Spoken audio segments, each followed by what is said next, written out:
Hay algo que empieza a preocupar seriamente a muchas de las grandes estrellas de este mundial, y no tiene nada que ver con los rivales, ni con los estadios, ni siquiera con el nivel de las selecciones. Tiene que ver con la FIFA, porque el Mundial 2026 prometía ser el mejor de la historia. Más equipos, más partidos, más ciudades, más espectáculo, pero también está dejando una pregunta que cada día se escucha con más fuerza. ¿Está pensando la FIFA primero en el negocio o en los futbolistas?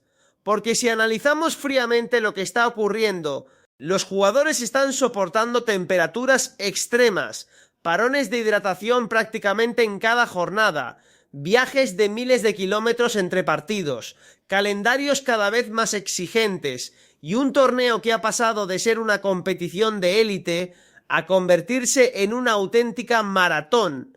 Y aquí aparece inevitablemente un nombre, Lionel Messi, porque si hay un jugador que conoce mejor que nadie lo que supone disputar un mundial, es él, con 39 años. Estoy cansado ya de algunas cosas de la FIFA, esto no es fútbol, esto no es solo un negocio, se lo cargan todo, declaró Messi en el último partido. Después de más de 20 años jugando al máximo nivel, después de haber disputado absolutamente todo, la gran pregunta ya no es si Messi puede seguir marcando diferencias. La verdadera pregunta es otra. ¿Cuánto más puede exigir la FIFA a jugadores de este nivel antes de que alguien diga basta? Porque atención, durante las últimas horas ha comenzado un debate enorme alrededor del Mundial 2026. Y cuando conozcas todos los detalles, entenderás por qué muchos empiezan a pensar que el mayor rival de los futbolistas ya no está dentro del campo. Vamos a empezar por un dato. Este es el mundial más largo y más exigente de toda la historia. Nunca antes se habían disputado tantos partidos. Nunca antes habían participado tantas selecciones. Nunca antes un futbolista había tenido que recorrer tantos kilómetros durante un mismo torneo. Y eso tiene consecuencias, porque una cosa es jugar un partido cada 4 o 5 días, y otra muy distinta es hacerlo viajando constantemente entre Estados Unidos, México y Canadá, cambiando de clima, cambiando de horario, cambiando de temperatura. Messi declaró: recorremos cientos de kilómetros entre país y país. Esto no debería estar permitido. Nuestra salud es lo primero. Y la FIFA solo busca la plata. Y recuperando cada vez menos. Los cuerpos lo notan. Los músculos lo notan. Y el rendimiento también. Pero espera, porque el problema que más preocupa a muchos futbolistas no son los viajes. Es otro completamente distinto. Y probablemente lo habrás visto ya varias veces durante este mundial. Aquí aparece el primer gran debate, los famosos parones de hidratación, porque sobre el papel parecen una medida lógica: proteger a los futbolistas, evitar golpes de calor, reducir riesgos. Nadie puede discutir eso. El problema aparece cuando analizamos el contexto, porque muchos partidos están comenzando con temperaturas cercanas a los 35 grados, con una humedad elevadísima y con jugadores que llegan después de haber disputado más de 60 partidos durante la temporada. Es decir, no llegan frescos, llegan completamente exprimidos. Y entonces surge la gran pregunta: ¿de verdad era necesario organizar tantos encuentros en horarios donde el calor puede convertirse en un rival más? Porque aquí hay dos formas de entender el mundial, la de la FIFA y la de los futbolistas. Messi dijo: todos los jugadores debemos unirnos contra esto. Si nosotros queremos, lo podemos parar, si no, imposible. La FIFA necesita adaptar los horarios a las televisiones de todo el planeta. Quiere maximizar audiencias, quiere que Europa pueda ver los partidos, que Asia también, que América también, pero el cuerpo humano no entiende de derechos televisivos, entiende de descanso, de hidratación, de recuperación, y ahí empieza el conflicto. Pero cuidado, porque el calor no es ni siquiera el mayor problema.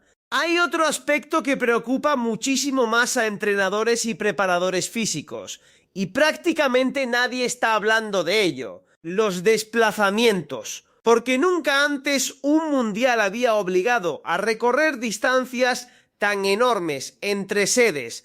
Un día juegas en una ciudad, pocos días después estás en otra completamente distinta. Cambias de clima, cambias de altitud, cambias de rutina, y todo eso afecta directamente al rendimiento.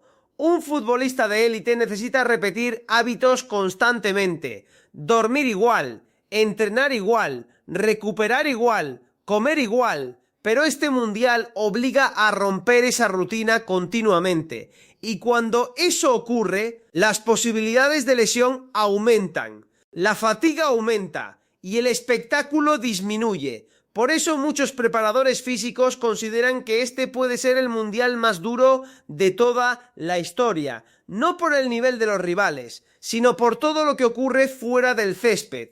Pero espera, porque todavía hay algo mucho más importante, y tiene que ver con el propio formato del torneo, porque este ya no es el mundial que conocíamos. Ahora participan 48 selecciones, hay muchos más partidos. Por eso dijo Messi: antes el mundial era más corto, ahora meten 10 equipos más, para ganar más plata, y si acaba más tarde, nos jodemos nosotros. Eso no puede ser. Tenemos que decirlo y la FIFA lo debe entender. Muchos más días de competición, mucho más desgaste. Y aquí nace el gran debate. ¿Más fútbol significa mejor fútbol? Porque desde el punto de vista económico, la respuesta parece evidente. Más partidos significan más entradas, más derechos televisivos, más patrocinadores, más ingresos. Pero desde el punto de vista deportivo, la respuesta ya no está tan clara, porque mientras aumenta el número de encuentros, también aumenta el riesgo de lesiones, también disminuye el tiempo de recuperación y también baja el nivel físico de muchos jugadores cuando llegan las eliminatorias. Y aquí es donde aparecen las críticas, no porque el mundial sea más grande, sino porque muchos creen que el crecimiento ha sido demasiado rápido.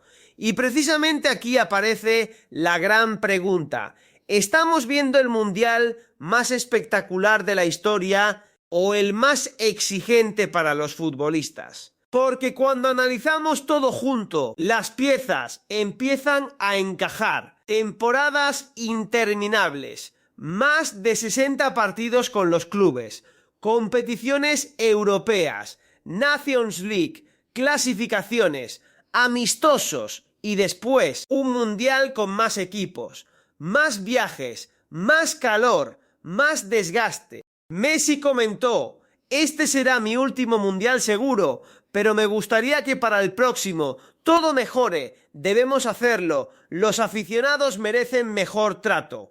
La sensación es evidente. Cada año se juega más y cada año los futbolistas descansan menos. Por eso este debate no termina cuando acabe el mundial. Todo lo contrario. Probablemente acabará siendo uno de los grandes temas del fútbol moderno. ¿Dónde está el límite? ¿Cuántos partidos puede soportar realmente un jugador?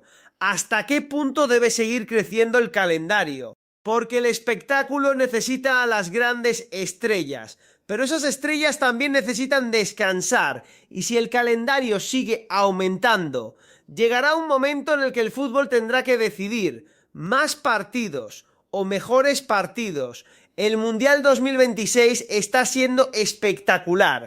Estadios llenos, audiencias históricas, ambiente increíble, pero también ha abierto un debate que probablemente nos acompañará durante muchos años: el equilibrio entre el negocio y el deporte, entre el espectáculo y la salud de los futbolistas, entre seguir creciendo o empezar a proteger a quienes hacen posible este deporte, porque al final el fútbol siempre necesitará grandes torneos, pero los grandes torneos también necesitarán grandes jugadores. Y la verdadera pregunta es si el calendario actual permitirá que esas estrellas lleguen siempre en las mejores condiciones. Ese será probablemente el gran desafío que tendrá que afrontar la FIFA en los próximos años.